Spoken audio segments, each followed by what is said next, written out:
This paint looks nice. Oh yeah, it does.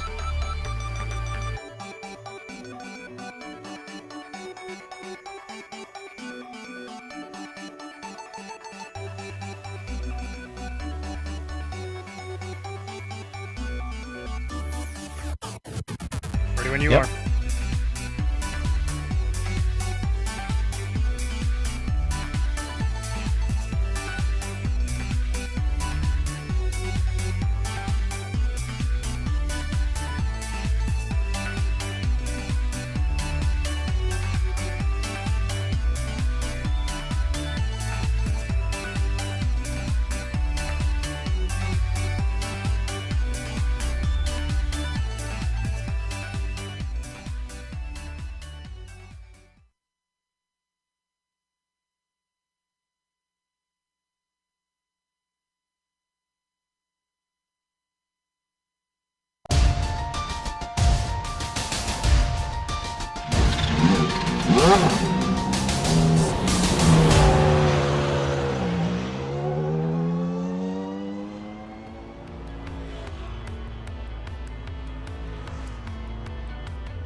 Tonight, it's the second to last race of the season, and effectively the race to lock up the championship. It's a virtual Volusia Speedway located just under 30 minutes from the Daytona International Speedway, with New Smyrna just about 5 minutes further down the road. Tonight, it is the Bootleg Racing League's Dirt Street Stock Series, soon to wrap up its 6th season here tonight at Volusia. Now, this track was opened in 1968, and even for a short while, hosted what is now known as the NASCAR Xfinity Series from 1989 to 1992. But tonight we take the Dirt Street Stocks to this track once again. It's going to be one heck of a thriller, and you'll be able to watch it all right here on the Global SimRacing channel. I'm Gary Weaver, and alongside me is co-commentator DJ Clark. Sean Ambrose is in the director's booth, and he's using cameras provided to us by Dougie Beard. I took our GSRC Dirt Street Stock out on track once again to see how this car runs around the world's fastest half mile. Let's check it out over on our GSRC track guide.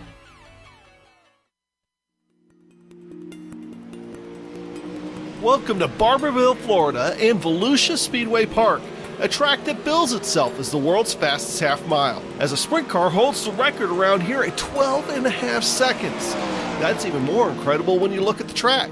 While it's listed as an oval, the backstretch has more of a D shape, and the corners are long and sweeping enough that even down the front straight, in some cars, you're never going truly straight here. And the turns, while banked, they are only banked at about 10 degrees, so it is those long, sweeping corners that really help those high downforce cars keep the power down. Volusia wasn't always paved, even held some NASCAR races in the late 80s and early 90s, but the asphalt was tore up and the dirt put back in around 1998. Since then, in addition to your weekly complement of street stocks, late models, and modifieds, the World of Outlaws makes trips to Volusia every February. The sprint cars one week, followed by the late models the next, all a part of the annual Dirt Car Nationals. Can't forget the UMP Modifieds tearing up the clay surface here as well. They make several trips here a year. Now it's time to see if today's crowd can claim a win at the world's fastest half mile.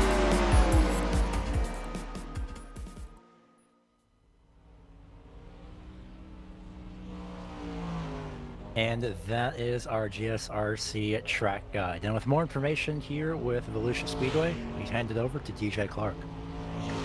Thanks, Gary. Well, you're not wrong. Volusia Speedway Park is known as the world's fastest half-mile dirt track, and it lives up to that title. It's an incredibly flat track, only about 10 degrees of banking through there, but it really doesn't seem that much when you're coming through the corners. The fastest way around here in these heavy dirt street stocks is more than likely going to be the middle to low line tonight. Going high here really doesn't come off to much good. What makes this track really special, though, is that back stretch. You can see it on your screen. It almost acts like a bootleg when you're looking at it, but when you're driving it behind the wheel, it just seems like a never-ending curve. It can really throw up a loop if you're trying to get around here. It makes it very hard to get on the loud pedal coming out of 1 and 2 and get the car perfectly straight, as you'll actually have a little bit of a cushion start to develop up along that backstretch, and it can make for some really interesting passing coming into 3 and 4. And that interesting passing will definitely be coming into effect here for tonight. And, well, it's going to be your race information as well coming into tonight. Round 10 of 11. And it's going to be something to really look ahead for. Dirt Street Stock, as per usual. Another, as per usual as well, heat race format. 24 cars will make the feature. Tonight we at the moment have 18 cars, so everybody will make it in regardless. And all drivers are running that same setup. So once again, it comes down to driver skill as well as car placement, depending on where you are on the track.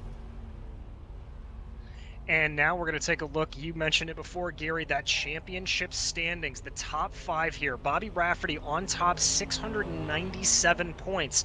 Now, unless something absolutely terrible befalls Rafferty tonight, he will be able to sew up the championship over Steven Spies. Spies is really going to be trying hard, 133 points back.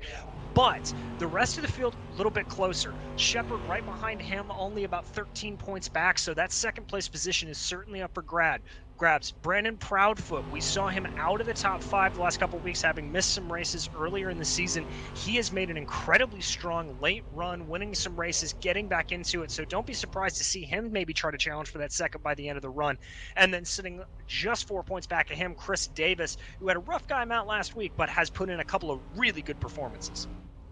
So while the battle for the lead may seemingly be over, second and third are battling, fourth and fifth as well. Maybe a bit in between third and fourth, depending on what happens. We'll have to wait and see. But in the meantime, as we await qualifying, well, let's tell you who our sponsors are for tonight. And starting off, we have the Cruise Shop, a very long-time sponsor here of the Bootleg Racing League, and they've been in operation since 1986. The Cruise Shop, they are a team of highly experienced travel agents that have a huge passion for travel, and they specialize in cruises, all-inclusive resorts, escorted tours, Disney and family travel, groups, honeymoons, and weddings.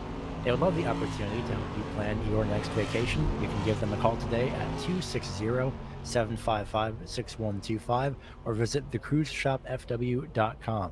Remember that the Cruise Shop is dedicated to fulfilling their clients' dreams, one destination at a time. And of course, tonight's heat races are brought to you by Jim Beaver eSports, the official esports team of Jim Beaver, and the General Tire Down and Dirty Show powered by Polaris Racer. You can follow the team at jimbeaveresports.com, or you can visit their social media ranging from Facebook to Twitter and even Instagram to keep up with their drivers in iRacing World Championships, private leagues, and so much more. And tonight we have right now 6.5 minutes remaining here in our practice session, and it was a bit sunny just roughly about 10 minutes ago, really 5 minutes ago, but now clouds have covered the track, and well, there it is already. Mostly cloudy, 72 degrees air temperature, 64 degrees track temperature. A very, very cool night here in Florida. Yeah, it's going to affect the dirt a little bit, probably make it clump a little bit more, although that 48% humidity, a little bit surprising for Florida. You'd almost expect it to be up in the 90s, but nevertheless, as we look at that timing pylon to the left of your screen there, GSRC timing pylon, there we go. You can see Bobby Rafferty currently holding a relatively comfortable lead over here in the field, about a half a tenth up on everybody. Austin Belke currently sitting in second. Belke had a really good run last week, so it's good to see him up there. J.R. Shepard and a new face to the field, Gabe Gledfelter, putting his car up into the top 4. So we're going to be in for some good racing here tonight. It's going to be, he's one of many drivers that are new here for tonight. And, well, that's going to be another one of these drivers here in that number 61 machine, which is Ryan Seneker. So a very nice paint scheme here as well to start off the second to last race of the season. I see another familiar name as well, Matt Shanoski in the 94. I haven't seen his name in quite some time. I see it varying around, but my, oh my, this is definitely a race to bring out some people here for tonight. It certainly is. Volusia, always a driver favorite. It's a real challenge to get around here. And as we watch these guys going out on practice, you will see that we are seeing the trend that develops time and time again during this Bootleg Racing Series play out, which is that the the fast laps are coming at the early parts of the session when that track is a lot crisper, a lot cleaner.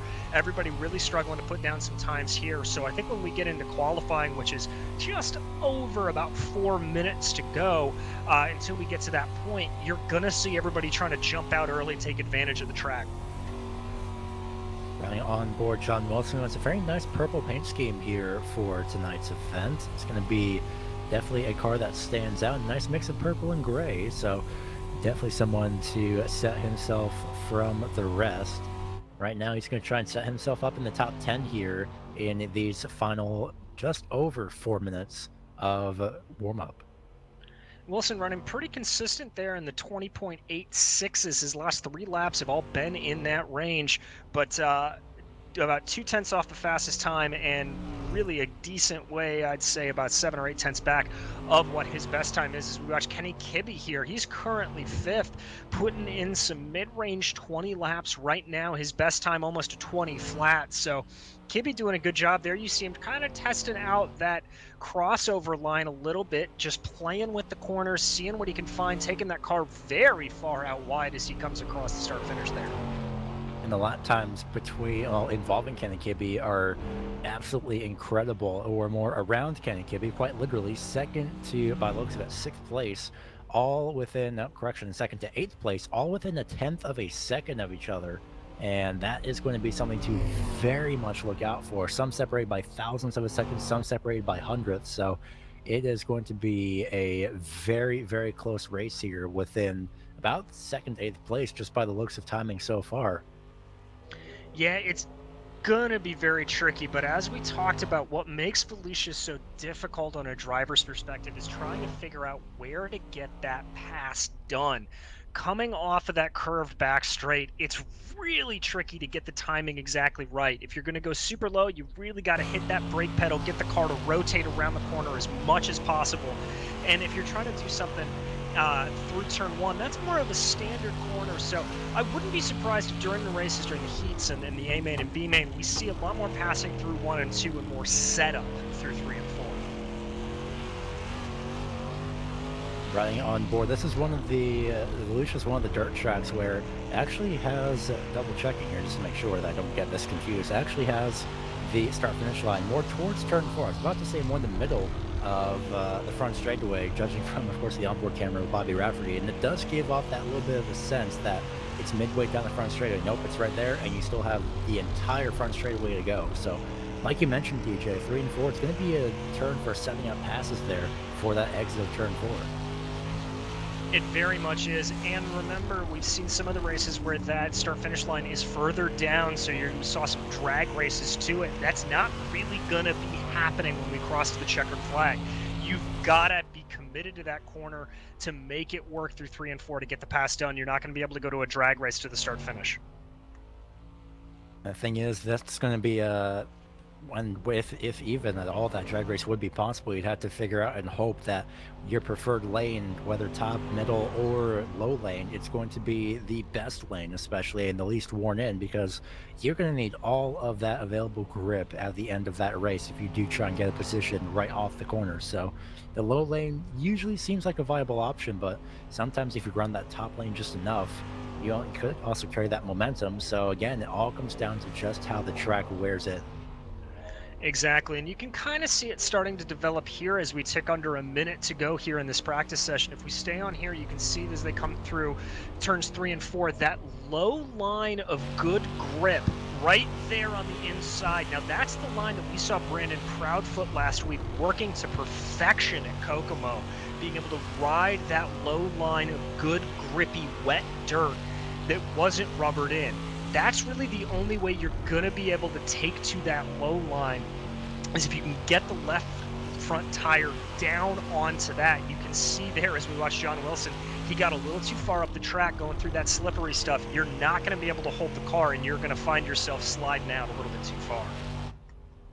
And not only that, as time it ticks down to start qualifying here in just a couple moments time, but not only was it just for a few laps for Brandon Proudfoot last week, no, it was the entire race. So you can go back and watch that, as well as any race here on GSRC, back on the YouTube channel in the archives. So If that does interest you, go ahead and check that out, or again, any other race. But in the meantime, tonight's race is about to go into qualifying for relatively the next 5 minutes. 18 drivers going to be heading out, and we'll see where they will all fall through. So we watched Austin Belke making his way out here. I said it last week, Belke, not normally one of the guys you see at the pointy end of the field, but he put in some mega laps last time around. Really did a good job, and it looks like if that practice is any indication, he may be able to do the same here. He's going to start his flying lap there. You see the car twitch. He's going to go for riding that sort of middle high line, getting the car to rotate. Looks like he had a little bit too much rotation to snap the car around, but he's going to be trying to do the same through 3 and 4 here, running that middle line, not getting too low, keep it nice and easy off the line, and Belke's going to cross the line here. He's going to put in a 20.675. That time for Belke at the moment, good enough to get him second as he gets shuffled now to third. Chris Davis on the pole at the time of course, for the time being, I should say. But that is, of course, always subject to change as we take a look through the drivers qualifying. Joe Segala looks like he'll be setting his lap time good enough for 4th place at the moment. So again, 2nd through 8th is pretty much a prediction of sorts to see where these times will fall through. Roughly about 1/10 of a second separate them in practice. Yeah, everybody's really close here. The gap between Davis and Rafferty, only 0.003 of a second. And this will be a great run for Davis if he's able to keep it down as we watch one of the new guys here working his way around the track. That is, of course, Matt Shinowski. And here is Gleb Gladfelter. Gladfelter, excuse me. He's another one as Bobby Hayes bumps his way up into 3rd. Gladfelter in 4th, currently Segala in 5th. That's gonna be a tongue twister for you if you ever try and if you continue to say that. It's definitely a name to get used to because well, unfortunately you did say Glabe, so Gabe Gladfelter. But in the meantime, though, Jason Best, another new driver here, going to be setting his lap times as well, trying to get within the top 10, trying to get the best lap time per se, and he did do so at the moment for that 5th place position. He did, and Robbie Robinson putting his way up into 4th place as J.R. Shepard goes to the top of the list there with a 20.445. Great lap from Shepard there. You can see him working his way around, trying to best himself again, as some of these guys are proving a little bit of exception to the rule, going out a little bit later, putting in some better times. Here comes Shepard across the line, not able to improve, but Brandon Proudfoot now jumps to the top of the list with a 20.404. So first it was Davis, then it was Shepard, and now it's Proudfoot on provisional pole. Will it be even Kenny Kibbe as he will try and make set his lap times in as soon as possible here, and waiting until the last few moments here in qualifying? That usually is sometimes at least the best case. Either you go out early, you wait a bit for the weather to change, if at all, and then you go out and try and give it your best. Well, and speaking of that weather to change, we have dropped 2 degrees Fahrenheit in track temp. We're now down to 62 degrees on track. You watch here, Proudfoot working his way around. He's going for that low line again. Kibbe there walking on a little bit of a lower line, not nearly as aggressive as Proudfoot. Kibbe's now going to cross the start-finish line. Is he able to improve? No, it doesn't look like it. He's going to stay back in 13th spot. Here comes Bobby Hayes across the line. Hayes unable to improve as well with a 20.649. Proudfoot unable to improve as it looks like that track state is starting to deteriorate just enough to stop guys from getting the best laps they can.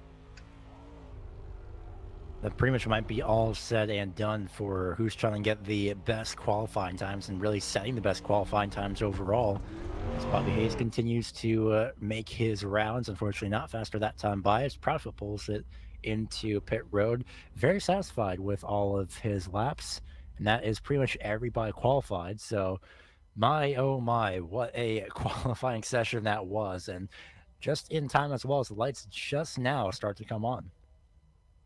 Yeah, you're going to see them start to pop on here. Those good paint schemes will really start to look nice. You know, everybody in here in this field, I'm looking at it across, we're really only separated by 0.2 of a second from first all the way down to 10th. Shepard off of Proudfoot for first only by 41 thousandths of a second. So this is going to be a very close race at Volusia here tonight. And now with this time ticking down, there's more anticipation and, in a sense, a bit of worry. I wouldn't be surprised, at least for a few drivers going into the heat races. But either way, everyone will still make it in, as the maximum amount of drivers allowed in the feature is 24. So again, everybody will be able to make it, as we have 18 drivers here in tonight's event. And well, the first of, at the moment, looks to be 3 heat races, and it will be 3 heat races, is about to begin. So starting off with heat race number 1, it's Brandon Proudfoot and Chris Davis up on the front row. Jason Best will be starting in 3rd, John Wilson 4th, Kenny Kibbe 5th, and Chris Heislip will be starting in that 6th place position.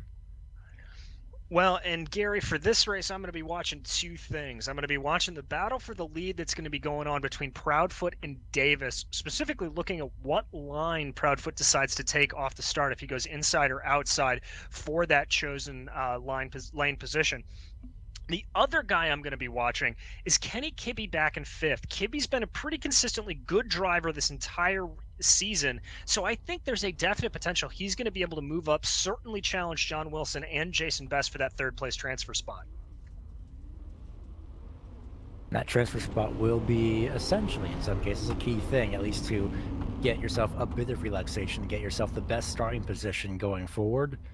And well, remember that these drivers do have lane choice on the starts and restarts. So if Proudfoot does want to, he still has time to at least choose the outside lane. But he looks very dead set on staying right on the inside lane. And after last week, I'm not surprised at all.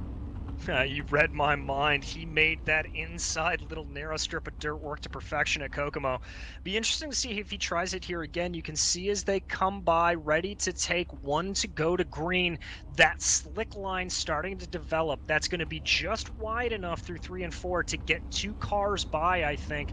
Same through 1 and 2. So we've already got some distinct lane choices here. We'll have to see what plays out, though, as the race gets going. Of course, that race will be getting going, or this race will be getting going here momentarily. 6 laps, top 3 advance to the feature. The rest go to the B main to see where they will be sorted out in the rest of the feature, the field for the feature. So just waiting for that pace truck to pull off. Proudfoot looks to be laying back just a little bit, giving space to the pace truck. He waits, and now he goes right on the loud pedal. The first of 3 heat races underway, and it's a wonderful start from Brandon Proudfoot. And just like that, immediately to the inside line, drifts up, but he has a very clear gap in front of him. He's really good, but that's also a good start there back from Jason Best and Kenny Kibbe. John Wilson falling back, but Best really starting to challenge Chris Davis for that 2nd position. There you see it, Best looking at the inside through 3 and 4, deciding better of it as the track comes here, more easy passing zone through 1 and 2. Kibbe now starting to challenge Best for that 3rd place transfer spot. Once again, this could help out. Well, actually, once again, both Proudfoot and Davis fighting for the 4th place position currently in the point standings. And this will, of course, help out Proudfoot. Now, Proudfoot is just a bit further ahead, just enough to get some more points. And points will always count here. And, of course, points did count in qualifying for the heat races as well. And, of course, the feature event. So this is going to be something to look ahead for, as Jason Best looks to the inside. Not close enough to make a move on Chris Davis as we cross halfway, but at the same time, still just lurking right there in the background. And there goes Best. He just got a hair sideways there, but able to gather it back up under him as they dive in through 3 and 4. Best trying to go down to that inside line. Now Kibbe's there right behind him. He's may get a little bit of run on Davis, but Davis is able to keep that momentum going along the outside. Coming here, 3 laps to go as they go around. Whoa, that battle for 2nd is just nose to tail. And they're going to be battling it out onto this final lap here. It's going to be a easy heat win and an easy advance for the 22 Brandon Proudfoot, but remember, don't sleep on that 2nd place position. That's exactly what Jason Best is trying not to do right now. But in the meantime, down the back straightaway, it's going to be led by the 22 Brandon Proudfoot, and of course the 07 of Chris Davis. They started 1st and 2nd, and they will finish 1st and 2nd coming off of turn number 4, and 3rd place will go to Jason Best. So really the only change was Kenny Kibbe finishing 4th after he started 5th. John Wilson finished 5th after he started 4th. and Chris Hazelip will be finishing in 6th. Those last 3 drivers, once again, Wilson, Kibbe, and Hazelip, will be going into the B main. Really, really good run there from Best, surviving some very intense pressure from Kenny Kibbe. Kibbe just not able to get the job there, but Best really able to keep the car under him as we get ready to grid up here for this second heat race, which is going to be led by J.R. Shepard, followed by Robbie Robinson. Gabe Glatfelter is going to be 3rd, followed by Joe Segala in 4th, Matt Shanoski in 5th, and Ron Snyder back in 6th. Like I said, that name is going to be tongue twister. I'm pretty sure. I'm guaranteeing it right now. Even I'm going to mess it up at one point tonight. So even if I jinx myself, I'm going to mess it up. But regardless, here it's going to be. It's very nice to see again new drivers here in the league. Granted, of course, well, even if it is the second class race of the season, it's still nice. Same goes for Shanoski. I've seen him many times elsewhere, so it's good to see him trying his hand tonight in the dirt street stock here at Volusia. Looks like even J.R. Shepard opting to stay to the inside. That's going to be a very common theme here for tonight's race. And DJ, like he said, that's going directly towards that low to middle lane. Yeah, that looks like what they're going to like to do. Now, we saw Proudfoot work his way back up the track, start to run a little bit of a higher lane, but I think off the start, what these guys are looking at is that little patch of dirt coming off of 4 that's a little bit more wet, and there's a little bit more grip there, and that's how Proudfoot was able to get such a good advantage by putting down the loud pedal right at that patch. We'll see if J.R. Shepard can do that exact thing, tucking up right behind that pace truck, making sure that he does have enough time to get onto that loud pedal. Green flag is being shown just at the same time as Proudfoot does J.R. Shepard go, and that's going to be a very key thing going into any restarts for tonight. J.R. Shepard with a great run, 2nd between Robbie Robinson and Gabe Gladfelter. They'll be going side by side, and just like that, it changes immediately. Now it's side by side for 3rd. Yeah, Gladfelter got a little squirrely there coming off at turn 2, and that allowed for Robinson and Segala to get up by him. Segala now pushing on that high line, really trying to get something happening, but that little battle's allowing Snyder and Shanoski behind them to close up. But meanwhile, out in front, Shepard leads Robinson by about 3 car lengths. Looks like he's got this relatively under control, but I don't think Robinson's going to let him go that easy. I would not be surprised if Robinson lets him go that easily. I think actually Chris Davis, he did get, correction, Gladfelter, he got into the inside wall, unfortunately, in turns 3 and 4, and that slowed him significantly down. He almost had it and just clipped the inside tire wall. Yeah, just enough to stop him at his tracks. You can see those yellow tractor tires on the inside of the track. That's what he hit. He's able to continue on, but we're going to stay with this battle as it continues on. Shepard really starting to pull away on the straights from Robbie Robinson, Joe Segala, and Ron Snyder behind them. All right, now it's a very spread out field, save for Segala and Snyder. They'll eventually, by the looks of this, be battling for that 3rd place position here coming into these final 2 laps. Snyder looking to run the very inside, and it looks like actually both Segala and Shanoski running the middle lane there in turns 1 and 2. Yeah, that middle lane working for the back guys there, but as we watch them come through here, nice little battle starting to develop up for 3rd. That is Segala and Snyder really pushing at each other, seeing what can happen. You can see there Segala just hugging that outside as much as he can. I think the momentum's going to allow him to carry here. He's able to get the car straightened out just a little bit earlier than Snyder. That's going to give it to him as we cross over here with J.R. Shepard ready to take the checkered flag. Directly behind him, Robbie Robinson could possibly be a threat in the feature, but regardless, J.R. Shepard, Robbie Robinson, and Joe Segala with Ron Snyder drag racing the line. It is going to be Joe Segala going into the feature event. Ron Snyder, Matt Shanoski, and Gabe Gladfelter going into that B main. And it looks like, just double checking here, just under a 1/10 of a second, about 0.3 or 0.03 seconds, just about had roughly separated Segala and Snyder. What a great run to the finish that was.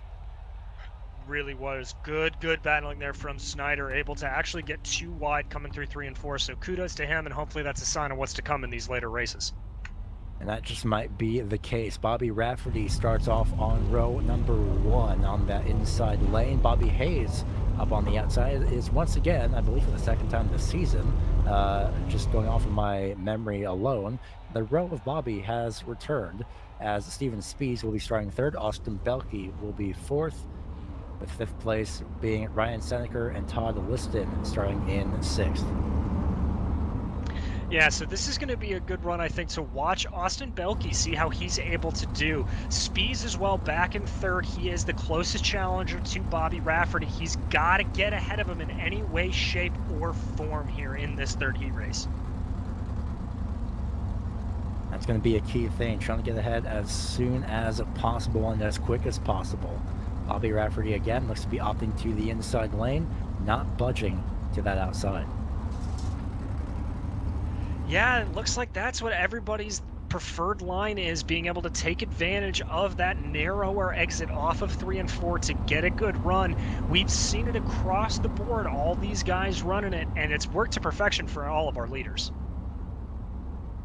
That working to perfection is going to be, again, another thing to keep a very key eye on coming into this very 3rd heat race, as well as the track state that has been wearing throughout tonight's heat races.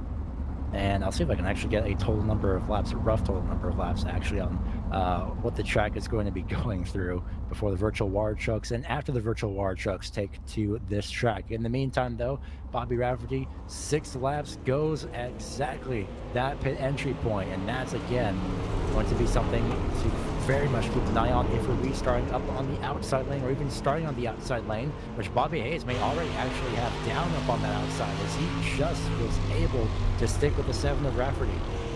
He was able to get that momentum working absolutely perfectly, but Steven Spees now on the inside. I think he's going to lead across the line over Hayes by a nose, really forcing his way down low, forcing Hayes to go outside a little bit more, but that momentum really helping out Bobby Hayes, keeping him in 2nd, but Steven Spees is not going away.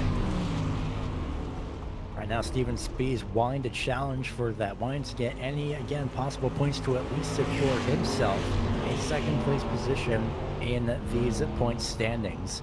And during warm-up, we'll see if I can actually roughly calculate that the point standings as they stand. But regardless, though, Bobby Hayes falls back to 3rd. Austin Belke trying to battle Todd Liston up on the outside lane, and it's proving successful for the moment. At least it was off turn number 2. Liston fights back on the inside. Really looks like Steven Spees has got that car on rails, able to put it wherever he wants to. Now just stalking in the path of Bobby Rafferty. We're going to cross the line here, 2 to go at the line. Does Spees have enough to make anything work on Rafferty? Rafferty takes a little bit of a slider line there through 3 and 4, and it allows for Spees to catch back up. This is getting close, Gary. It's going to be a very close battle here. 2 laps to go. Spees within striking distance of Bobby Rafferty. Now the question is he willing to perform a slide job, or at least just stick his nose down on the inside lane, with Rafferty sliding up there on the outside off of turn number 4. 1 lap to go. This is going to be a very key thing going into this lap, as Steven Spees hangs right on that back bumper. And it looks like he's got a little bit of a better run. He's right on the bumper, almost close to touching. Spees is going to go to the outside line here, waiting for Rafferty to pull that slide job. They're going to come across the line. Spees is going to try for the over-under. Not enough to make it work. Rafferty crosses the line in 1st. Spees 2nd. Hayes 3rd. Liston 4th. Belke falling back to 5th. And Ryan Seneker all the way back in 6th. What a absolutely wonderful run, and again, a sneak peek at what could be coming here in the feature event. But first, we do have to sort out the rest of the field coming into tonight. The other 9 drivers, starting off with Kenny Kibbe on the front row, Ron Snyder starting in 2nd, 3rd place being Todd Liston. John Wilson starts off in 4th, and Matt Shanoski rounds out the top 5. Lining up behind Shanoski is going to be Austin Belke in 6th, followed by Chris Haslip, Gabe Gladfelter in 8th, and Ryan Seneker rounding out your field in 9th place. Now this is going to be a 10-lap feature event, just about 4 laps longer, and this is good for, again, the drivers that ran the heat races, essentially. At least this is going to be good for the drivers that ran, more specifically, the 3rd heat race, because, well, you're on what's almost practically the exact same track state going into this event. So in a sense, DJ, I think those drivers would have a very big advantage.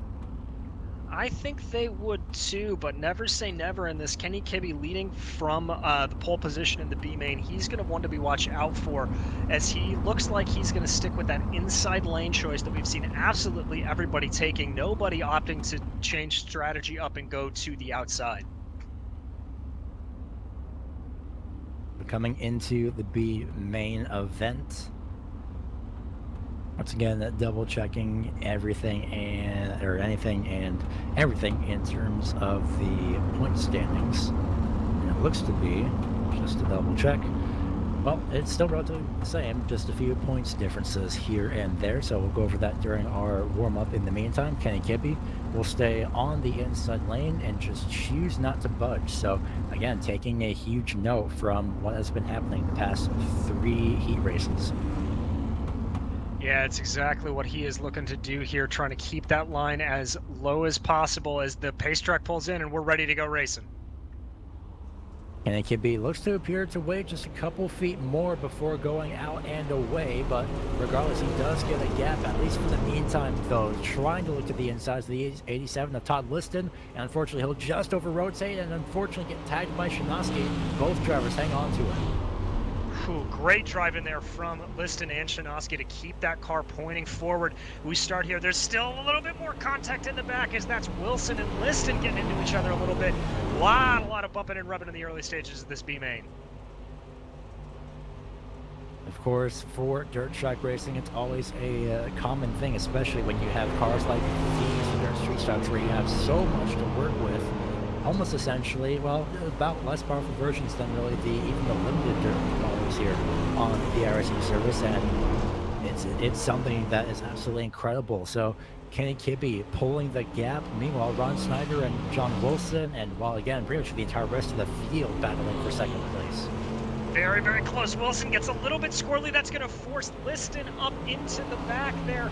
Everybody able to keep it nice and even, though, so no major kerfluffles there. But now they're going to start to fan out a little bit. Snyder just making that outside, or excuse me, that's Snyder making that outside lane work.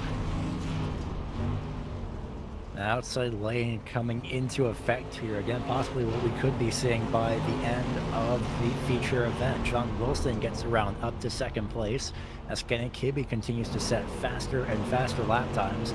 Wilson just able to pull a gap, but Snyder again continues to fight back on that outside lane, and that momentum off of turn 2 and turn 4, again, just something to very much keep in mind as Liston makes contact with the inside wall, and that's going to lose him some momentum.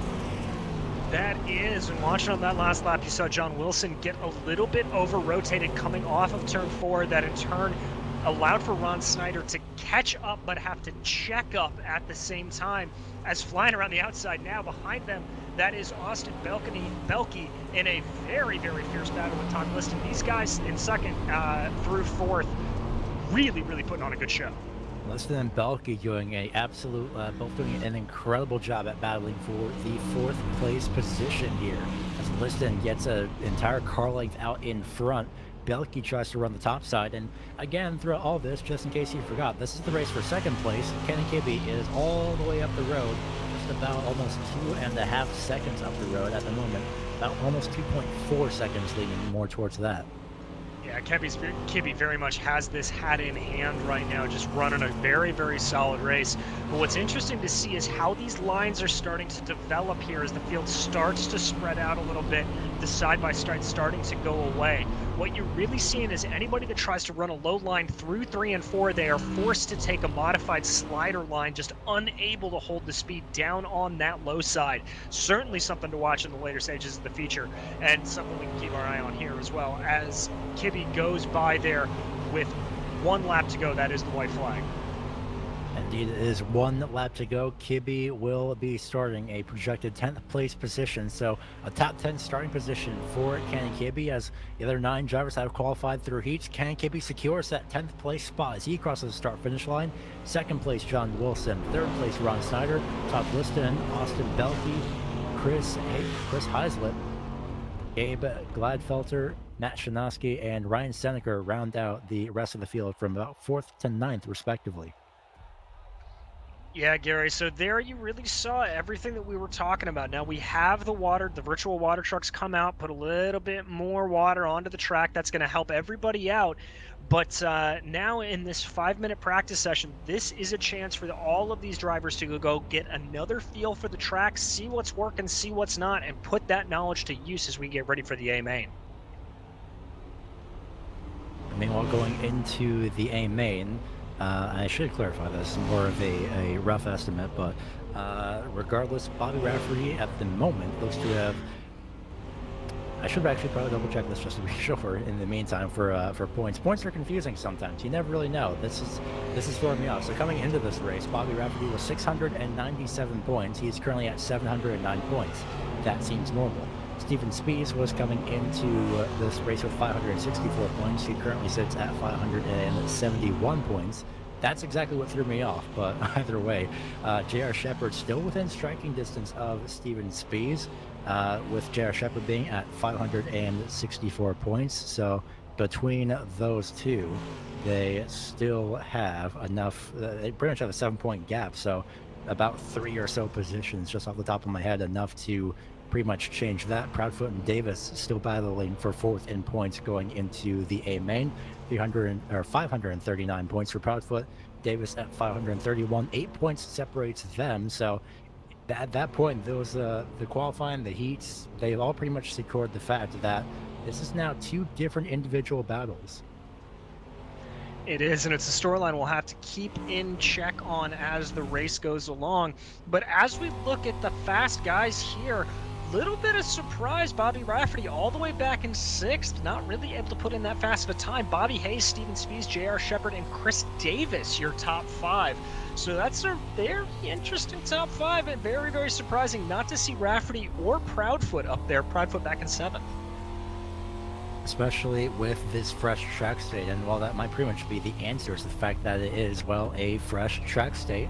And I'd be essentially maybe a little bit worried going into the A main. Of course, even this track state itself would carry over into the feature event, so 2.5 minutes remaining, just under that as well. Some great 3-wide action there off turn 4 for a couple moments, but it's a lot to think about going into these next 40 laps, especially when you're pretty much battling to try and at least secure that 4th place spot. Yeah, it's something that you're going to see a lot of these guys have to keep in mind. I would not be surprised if we see folks like Spies or Rafferty or Shepard, some of these guys that are locked in very, very close battles, play a little bit more of the role of discretion as the better part of valor tonight, trying to just sit back, think about the points. Obviously, when you get behind the wheel of a car, your desire is always win, win, win. That is the mindset of a true racer. But what separates the good from the great is when you are able to shut that out and think about what this means for the championship, how to be smart, how to drive with your brain and not your gut. And so that's, I think, what a lot of these drivers in these close championship battles are going to have to contend with as we get into the A main in just over 1.5 minutes. At this point, we can unofficially, at least, say that Bobby Rafferty, again, heavily emphasizing unofficially, has pretty much secured the championship. But at the same time, again, unofficially, so it's a lot to think about for Bob Rafferty. Rafferty does have essentially some weight off of his shoulders. Everyone else, well, not so much in these cases. Yeah, Rafferty just gets to go out and drive like he stole it, see what he can do, and put the car up there. As we watch his teammate there, that's Brandon Proudfoot, working his way past the 00 of Chris Hazlip as he goes around the outside. Proudfoot doing a little contrast to what we saw him doing last week, running the outside to perfection. There you can see that whole swarm going by, but Proudfoot able to make that work pretty well. Going to dump back to a little bit of a medium to low line there, turning that into a sort of modified slide job. There we ride on board. You can see just how much they're having to fight that wheel down that backstretch like we talked about, and then get in the real over rotation. Whoo, massive opposite lock as he comes out of turn 4 there. And you mentioned driving it like you stole it. Somebody who definitely did that in the B main is Kenny Kibbe, so definitely don't count him out coming into the later stages of the race.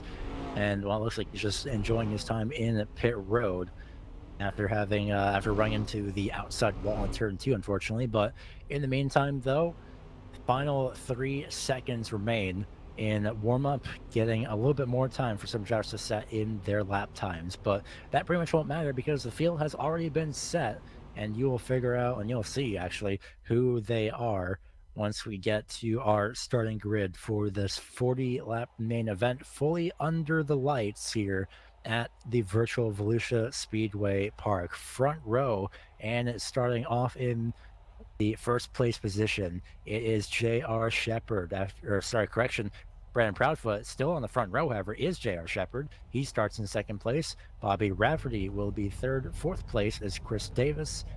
Robbie Robinson will be rounding out that top five with Steven Spees in sixth. Seventh place is Jason Best. Eighth place, Joe Segala. Ninth place is Bobby Hayes, and Kenny Kibbe rounds out your top 10. In 11th, the second place finisher from the B main, that's going to be John Wilson, followed by Ron Snyder and Todd Liston. Austin Belke lining up in 14th, followed by Chris Heislip in 15th. Gabe Gladfelter is going to be in 16th, followed by Matt Shinoski and Ryan Seneker, rounding out that back row in 17th and 18th. Well, going into the fun part of the night, I also decided in the moment to instead go for rather just the A main instead of the total number of laps. Total number of laps I might do next week. But in the meantime, though, total number of laps on this track, 18 cars, presumably they all set 40 laps. That is 720 laps in total on this track. So it is a lot to think about, and again, no surprise that the track wears down so fast, and again, no surprise that Brendan Proudfoot remains on that inside lane. Well, if it ain't broke, don't fix it, Gary, and that's exactly what Proudfoot's doing. We saw him have arguably the best jump out of any of the heat races, so he's going to stick to that. J.R. Shepard, though, knows what he's going to try to do. He's going to be looking out the left side of that car, keeping it close. The other guy to watch here, Steven Spees, sitting back in 6th place. He is going to look to be on a hard charge as Proudfoot starts to back up the field, ready to take the green flag. It's going to be one of 40 laps here to start off the second to last race of season 6 of the Bootleg Racing League Street Stock Series. Front row, Brandon Proudfoot and J.R. Shepard, and just like that, no hesitation, Brandon Proudfoot is on the lap pedal. 40 laps here at Volusia Speedway Park, and just like that, Proudfoot is down and away. It's going to be a 3-car battle nearly for second place off of turn number 2. And there you see Chris Davis backing out of that 3-car sandwich, wisely choosing back, but that's going to let Steven Spees start to catch up. Everybody through that first corner clean, a little bit of contact in the back with that inside retaining wall, but everybody okay now, as here comes Shepard trying to fight along the outside of Bobby Rafferty. He's got it done. Davis is going to lead Spees by a nose just behind, but Spees' momentum able to keep it continuing. Rafferty, too, able to get back a nose on Shepard. They are absolutely side by side, diving into 3 and 4. Shepard and a few other drivers running in that outside, or that middle lane, I should say. Very early on in this event, Rafferty trying to run the very inside lane, Proudfoot running the inside lane and sliding up to carry the momentum off of turn number 2, as it's a straight up drag race down the back straightaway for second place between the 98 of Shepard and the 7 of Rafferty. But even just right behind them, Steven Spees, Chris Davis, the 55 and the 7, they're battling side by side as well. And you can see Davis, he tried this through 3 and 4. He's doing it here again through 1 and 2, trying to pin Steven Spees down on that low line, but it is not working. Spees just able to get that left front tire down onto that patch of dirt and make it work to perfection. As Spees and Davis get into each other, Spees hard into the wall.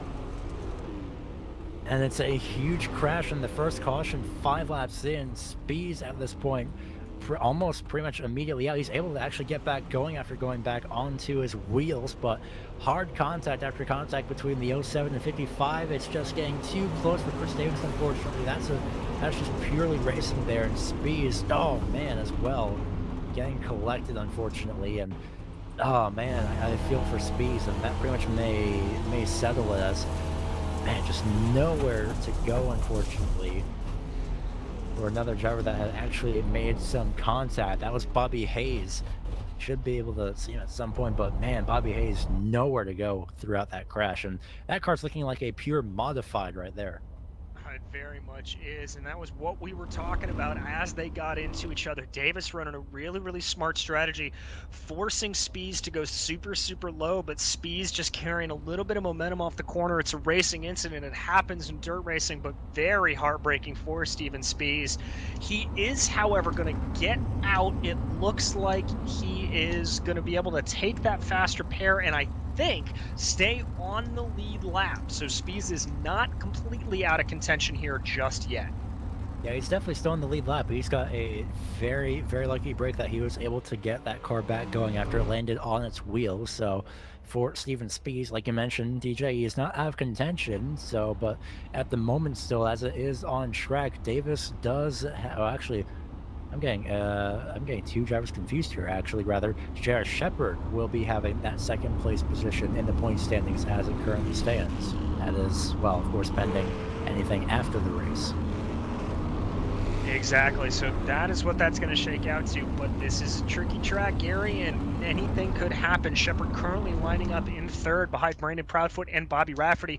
Robbie Robinson going to be on his outside, Chris Davis in fifth, and Kenny Kibbe in sixth, moving his way up nicely from 10th as we get ready to take the green flag once again.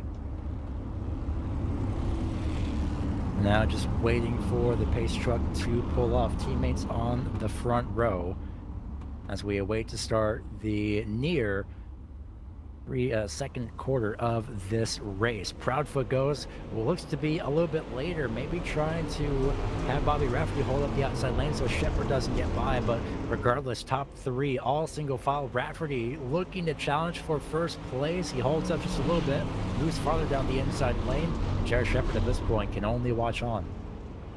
Yeah, it looks like Rafferty's going to really try to make that move down the inside. Not going to make it work, but Kenny Kibbe charging hard up the outside. He's already up 2 positions. He's trying for J.R. Shepard in third, trying to make that outside line work. Shepard's going to have the nose when they come out of turn 2, but Kibbe's got the momentum. Just a quick note to everybody. I think Chris Davis may have suffered a little bit of damage in that accident. He has dropped all the way down to 9th place.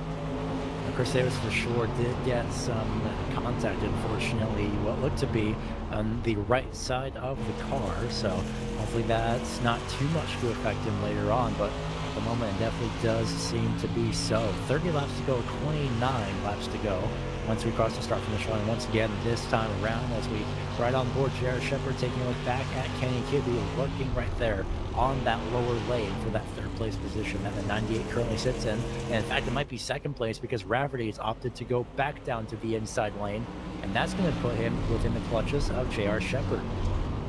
Yeah, it's going to be very interesting. A lot of gamesmanship playing out here. This top 5 very, very close with one another. Shepard just trying to find anything. Rafferty going down to the low line. Shepard following, but as we've got a yellow. Look to be the 75 of John Wilson off of turn number 4, making a bit of contact twice over, and in fact another spin as well, involving the 00 of Chris Heislip. So we watch here, that is Wilson.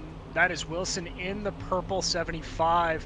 That is Chris Davis to his outside. Let's see what happens here. It looks like Davis just a little bit squirrely bangs into Wilson and gets into contact with Steven Spees. Oh, Steven just can't catch a break tonight. And there you see all of those spinners going around. So a couple of the guys from that previous wreck involved. Once again, we're going to ride on board here with Spees. There you see Wilson just gets a little bit squirrely. Spees couldn't fully anticipate that move. Little bit of bumping and rubbing, but I don't think that's going to be too much damage for any car there. Not at all. Unfortunately for the 00 of Heislip, he did make a bit of contact last time. Well, he didn't. Luckily, at the moment, he didn't lose too much positions, but he was right at the back of a very large group. Could have gained a significant amount of positions, and well, just like that, he's already back up to that 16th place as Spees has opted to go into pit road and repair whatever he can and any damage that he thinks he may have. Well, he proved the last time that he is able to get in, get out on the lead lap, so not a terrible decision, but they're going to line him back here. Be interesting to see what Proudfoot does if he continues to go to that inside line, as though Bobby Rafferty, though, on that last restart, looked like he had the best restart from the outside we've seen. And so far, we'll see if he can match that restart here. So the lights are out on top of that pace truck. Just awaiting really the pace pull off once again, put the field in control of the 20. Now, last restart, Bobby Rafferty had just caught to the inside, but unfortunately really couldn't find the right line. So with Proudfoot running in 1 and 2, the inside lane, and sliding up off of the edge of turn 2, that could be an opportunity for a crossover here. So we'll see how this restart goes as the pace truck gets ready to pull off. Down and away it goes, and down and away goes the 22-way. Great start, just like heat race number 1, as contact was almost made, and just about a bit of rubbing between the 98 and the 7 between those two cars. But luckily, they still managed to continue forward. However, Kenny Kibbe up to 3rd place. Yeah, great move from there. Shepard really had to check up behind Rafferty. That allowed Kibbe to just absolutely fly on by him as they crossed the line. And Shepard now falling into the clutches of Jason Best behind him, running that outside line. Kibbe, though, the first one to really look like he could challenge for these top 2 leaders. That might be the case. He looks to the inside as both the 7 and 22 take the exact same lane. Kibbe backs out. He may have too much momentum and doesn't want to risk running into the 7, which is, of course, understandable. So he'll lay back, see where these two run, maybe fall in their tire tracks, actually, by the looks of it. That's what he's doing. Yeah, I think he's just gaming out the field a little bit here, Gary, doing that. Oh, as we've got a very, very slow car. That's Chris Heislip right in front of everybody. No yellow, but that forced all the leaders to check up, and J.R. Shepard to get up and on the inside of Kenny Kibbe. Huge power loss by the looks of it on that 0-0 of Heislip. Unfortunately, maybe an internal engine issue, maybe low on the res or a gearing issue, but regardless, in the meantime, Kenny Kibbe still fighting, trying to get further up in the podium positions, but J.R. Shepard fighting to get back into the podium positions. J.R. Shepard falling back, but up front we do have a lead swap as Bobby Rafferty was able to throw a great slide job through 3 and 4, get by his teammate of Brandon Proudfoot. He currently leads. Now Kibbe's starting to take a look maybe on the outside of Proudfoot as we've got a yellow. Looks to be the 07 of Chris Davis. Unfortunately, heavy right front damage by the looks of it. Probably made contact actually with the 0-0. Wait and double check, but in turns 1 and 2, he is when he spun out. Looks like it didn't really make any contact with 61 of Ryan Seneca. Seneca just running his own line, same with Davis, and unfortunately the car just over rotates on him. And you see the front end, so that may have something to do with that. Yeah, if you look at the front end of that, there's some heavy damage there. He may be able to continue driving at least somewhat up to speed, but we talk about how these cars are tanks. They're tanks in the right hands. You've got to know how to ride them. You've got to know how to drive them just right. And sometimes if you have that little bit of a change that some damage can bring to it, it just throws you off your braking points, your lift points. Where you choose to rotate the car around the corner, it's going to change. And I think that's exactly what happened to Chris Davis here. Actually mid-pack about lap 17, lap 18 across on the front straightaway, where many drivers, a few drivers had spun out, and it was oddly enough pretty much to the back of the field, so that may pretty much be the reason as to why the 0-0 was also slow, and unfortunately just a collection of damage there between a few cars. And my oh my, what a wild race this is as the lights go out once again. Certainly is. This battle for the top 4 between Rafferty, Proudfoot, Kibbe, and Shepard has just been absolutely electric. Look for it to continue here. Bobby Rafferty in the lead. It's going to be the first time him starting off this race, so we'll have to see what he can do, and if Brandon Proudfoot's got any response for his teammate. Especially anything up on the outside lane, as Rafferty did not opt to go for. So we'll see how Rafferty fares restarting this race, coming into about 16 laps to go here at the start-finish line. Nearly 15 laps to go as the green flag flies. A great start, a bit of a bobble on the inside by Rafferty, but he does hold on to it and is just able to sneak out ahead. No, coming up on the outside lane is the 22 of Brandon Proudfoot. Here comes J.R. Shepard and maybe Kenny Kibbe if he's able to get some momentum and find that right lane. Shepard had a mega run coming there off it too, but it looks like Proudfoot's getting hung out to dry a little bit there, running that super high line. That's going to let Kibbe and Shepard to close up.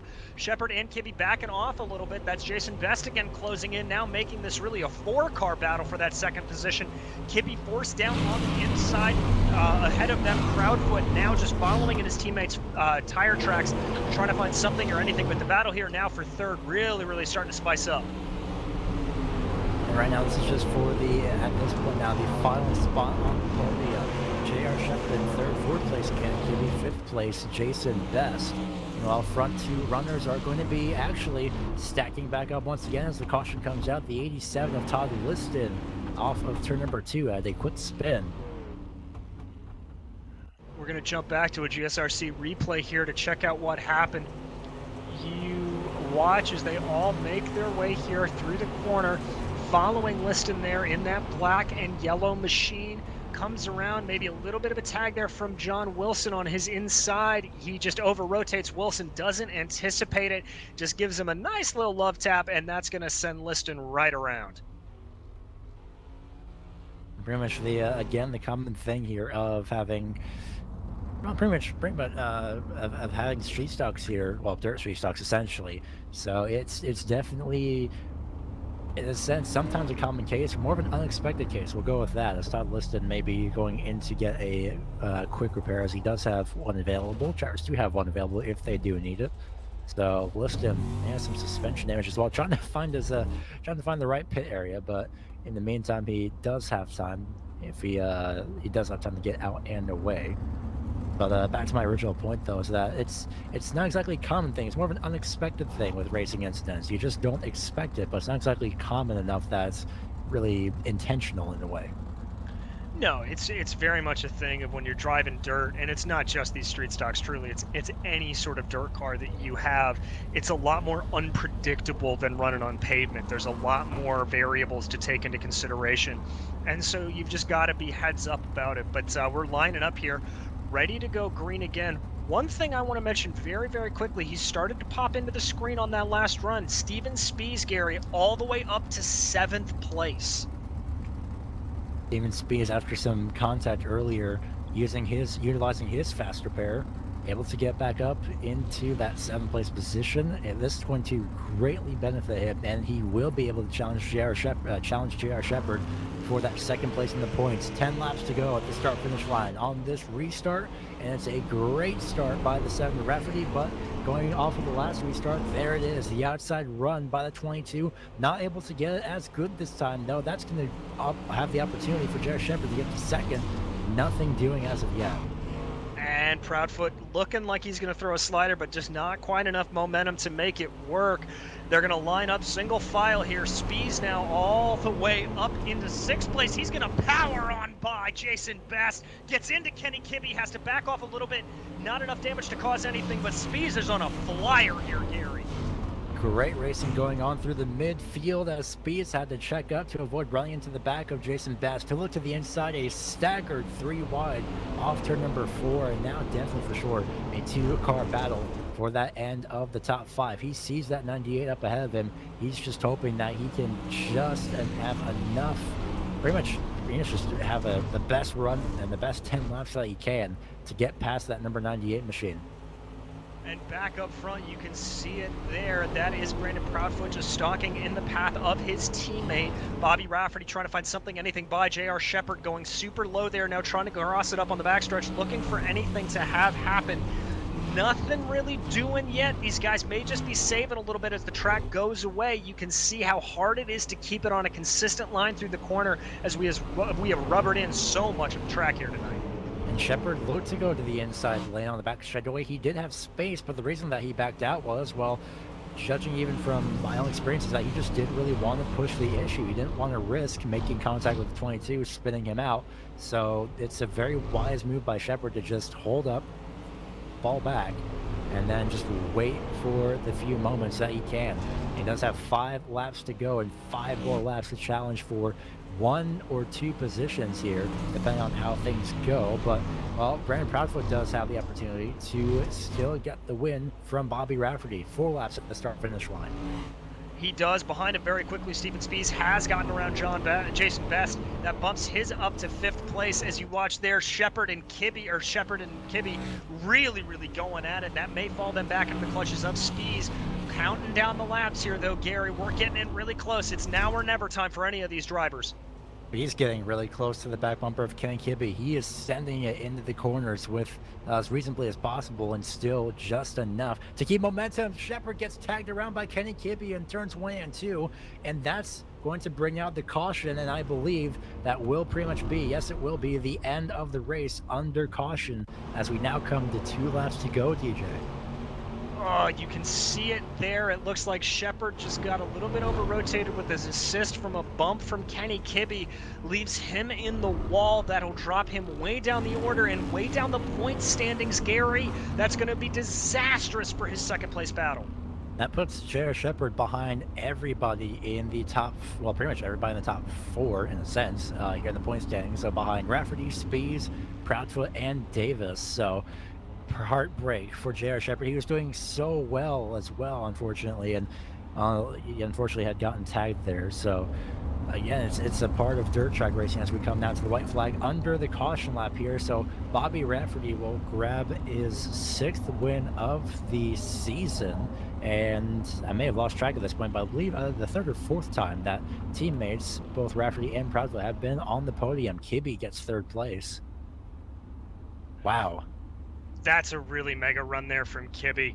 Absolutely incredible to work his way up the field like that. And once again, as we've seen time and time again this year, just a mega run from Bobby Rafferty and Brandon Proudfoot. Both of them just the class of the field, not really ever letting anybody really threaten them for those top 2 positions. So mega kudos to both drivers.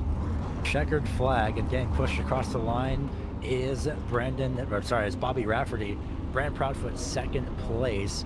Really, the only time that these two haven't won a race is when Steven Spees won at Fairbury. So these two dominating the entire season, but it's not over yet. And this broadcast as well is not over yet. We'll be back momentarily with your post-race interviews, but don't go anywhere, as you'll see the upcoming races here on GSRC on your screen.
Welcome back to the virtual Volusia Speedway Park here, where we just wrapped up the 10th race of the Bootleg Racing League's Dirt Street Stock Series, and what a race it was. Ended under caution, unfortunately, but that still doesn't take away from the amazing racing that we saw tonight. Bobby Rafferty picking up his 6th race win of the season. Brandon Proudfoot, his teammate, finishing 2nd once again. Great job to those teammates getting on podium once again. Kenny Kibbe as well, finishing in the third place position. We'll speak with them momentarily. Steven Spees getting fourth after having a blown engine, getting a faster pair and clawing his way up the field. Fifth place for Gabe Gladfelter. Great job for his first race of the season. Same goes for Jason Best. Sixth place finish in that number 47 machine. Robbie Robinson finishes in 7th. 8th place is Chris Davis. 9th is Ron Snyder. And 10th place is Bobby Hayes. In 11th was Joe Segala. 12th, Austin Belkey, falling down from a really promising start there for him. 13th, Todd Liston. 14th, Matt Shinoski. 15th was John Wilson. 16th was Chris Heislip. We saw him have some instances. 17th, the heartbreak of the night. That is J.R. Shepard having that last caution incident, followed by, bring up the back of the field, is Ryan Seneker. And now for the, not exactly the sixth time this season, but rather for the sixth time this season, we interview Bobby Rafferty for a win. Bobby, a great job. It ended under caution, but you've done an incredible job outperforming your teammate on that restart there and throughout this race. Yeah, track was definitely tricky tonight. It was very racy, though. Had a lot of fun. I think that last caution saved me a little bit because that slider line, the last like 2 laps before the caution, that thing went right away, and I heard him hanging on my left rear pretty hard. So I'll call that one a lucky one. Especially since the time of the caution, of course, you are unofficially the series champion. I'm just waiting personally for the points to update before we, just in case anything does change. But in the meantime, though, a wonderful performance for you regardless. You and Proudfoot had dominated pretty much the entire season, and while next week you pretty much just have an easy cruise to next week for the dirt track at Charlotte. Yeah, and that's what I wanted. I wanted to try to secure the championship tonight. And points actually did just update. But Yep. yeah, I wanted to secure the championship tonight so I can go and play next week at Charlotte. It's one of my favorite tracks on the sim, and the past couple seasons I've had issues in heat races and been in a con seat and had to drive all the way up through the field and just miss winning, each time, and it's killing me. So I want to try to get that monkey off my back next week.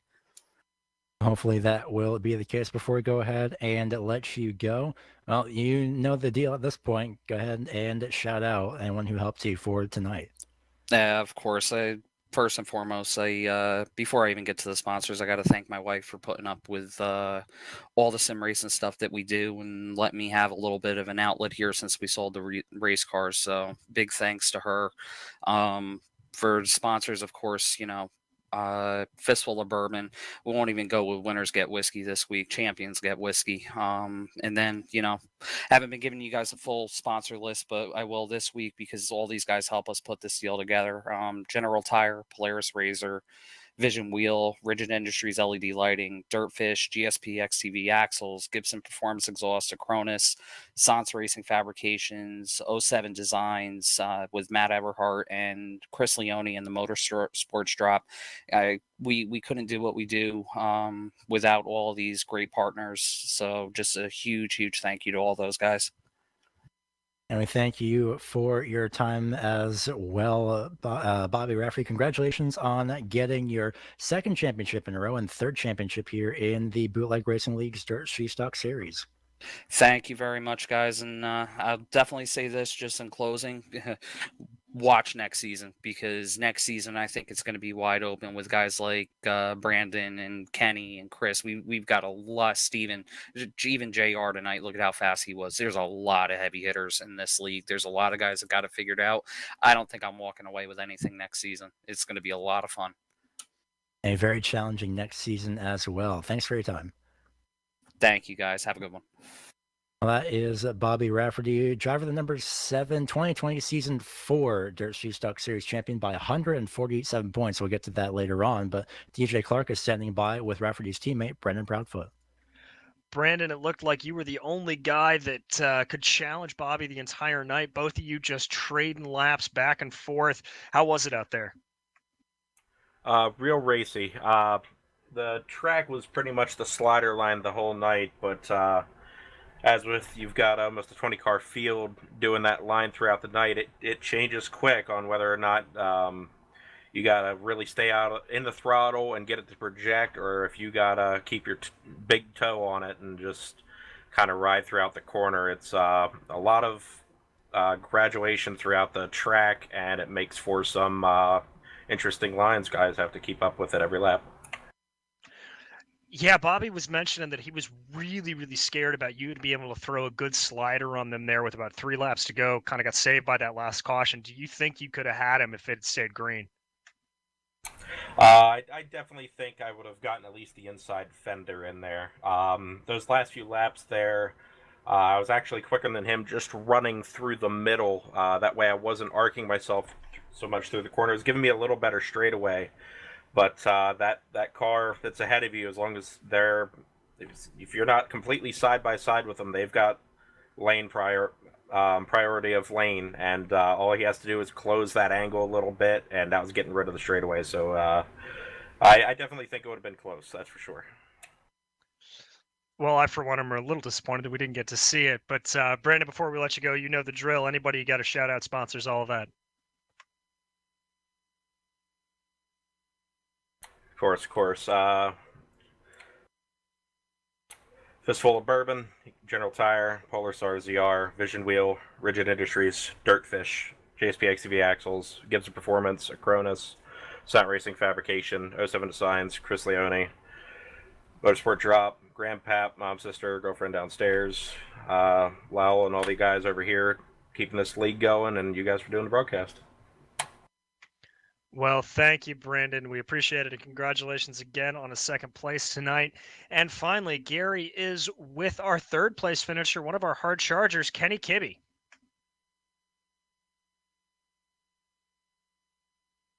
Wonderful performance for coming into tonight for Kenny Kibbe from 10th place to 3rd place. A absolutely wonderful job charging up 7 positions. And well, Kenny, you did a great job in that track state, or the track as well. It just seemed to go very much into your favor.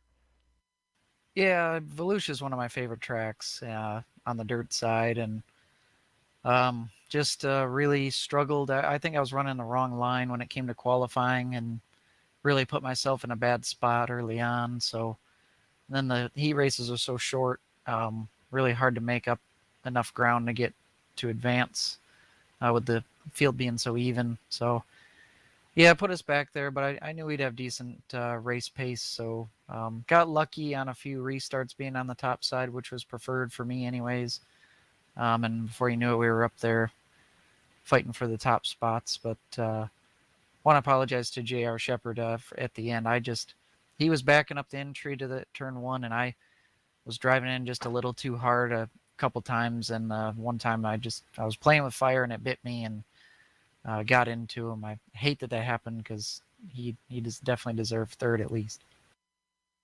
Unfortunately, that did happen in tonight's race, although on the bright side, though, at least in some cases at least, is that, well, everyone still manages to at least go into next week with the branch of thoughts going into next season. So going into, of course, next week with the dirt track at Charlotte, your thoughts for that race and next season?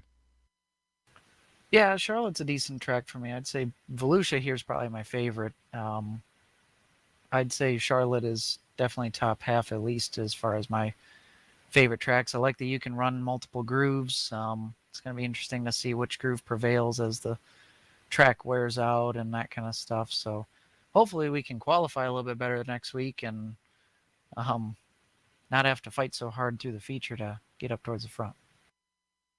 Before I go ahead and let you go ahead and shout out who really helped you get it done here for tonight's event to get you that 3rd place. Well, I'd just like to thank everybody at the Bootleg Racing League, everybody that comes out and races every week in all of our different series, and Lowell Jewell for putting them all on, the Motorsports Drop for sponsoring on Saturday nights, and the Jim Beaver eSports for sponsoring on Friday nights, and you guys at GSRC for all you guys do with our broadcasts, and to everybody who likes to sit at home and watch them. We thank you for your time, and we hope to talk to you again next week at Charlotte. Yep, thank you. That is 3rd place finisher Kenny Kibbe. And well, Going into next week, the race is still relatively on for second place in points as well as fourth place in points. But in the meantime, we are going to go ahead and wrap up here from Volusia Speedway. And what a wonderful race it was. But first, we're going to give thanks of our own in the form of the sponsors for tonight's race. And we're going to be starting off with the Cruise Shop, which has been in operation since 1986. And if you are interested in having them provide a cruise for you, apologies for me getting tripped up over my words there. If you're interested in getting a cruise from them, you can contact them at 260-755-6125, or you can visit thecruiseshopfw.com. And you can remember that the Cruise Shop is dedicated to fulfilling the client's dreams, one destination at a time. And for the heat races as well, Beaver eSports having their sponsorship of the heat races for this season. You can follow the team at beaveresports.com or visit their various social media on Facebook, Twitter, and Instagram to keep up with their drivers in iRacing World Championships, private leagues, and so much more. Thanks to the Bootleg Racing League for having us continue coverage of their league events. You can also see the companies that provide the software and hardware that allow us to do these broadcasts listed on your screen in just a few moments. Additional thanks goes out to June Milan, who provides our incredible music. And if you're interested in having her provide some of her incredible music, you can contact her at the link on the screen, which is also in the description below. In the meantime, make sure to take notes of the races that will be going by on your screen. We also have an expanded list at globalsimracingchannel.com, or you can follow our various social media accounts. Our Twitter is at GSR Channel, our Facebook is Global Sim Racing Channel, and our Instagram is at GSRC_Graham. Finally, if you'd like to support the channel, go check out our merchandise store, which is our store envy, gsrc.storenvy.com. You can also follow the link in the description below. Don't forget to hit that bright red subscribe button as well as the notification bell. Make sure to set your preference to all so you don't miss a moment here or any race on GSRC. If the button is already gray, we're glad you're enjoying our broadcast, and we thank you for your continued support. As we wrap up from the virtual Volusia Speedway Park, we'd like to congratulate Bobby Rafferty on his race win, as well as his third Bootleg Racing League Dirt Street Stock Series championship. Second one in a row as well. Last time was season 3. This year, it's 2020 season 4. On behalf of the team today, co-commentator DJ Clark, director Sean Ambrose, and camera provider Dougie Beard, I'm Gary Weaver, and we thank you for tuning in to the Bootleg Racing League's Dirt Street Stock Series on the Global Sim Racing channel. Until next time, race clean, race hard, and we'll see you on the track.